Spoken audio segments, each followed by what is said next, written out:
தன்னையே கையிலேந்திடும் ஞானவல்லியே நீ, வெள்ளை தாமரை பூவில் மேவியே ஆளும் செல்வியே நீ. எந்தன் வாக்கு மேடையில் நின்று ஆடும் வாணியே, எந்த நாளும் மேன்மையில் என்னை ஏற்றுமேனியே. அன்னை நீ அல்லவா இன்னும் நான் சொல்லவா, நீதான் தெய்வம் நீதான் செல்வம் கீதம் சங்கீதம். நீதானே நாள்தோறும் நான் பாடக் காரணம், நீ எந்தன் நெஞ்சோடு நின்றாடும் தோரணம்.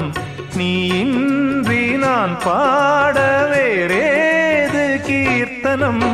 உறவு ராகம் இதுவோ இன்று உதயமாகி வருதோ, உனது தாகம் விளைய இது அடிமையான மனதோ. நீதானே நாள்தோறும் நான் பாடக் காரணம், நீ என்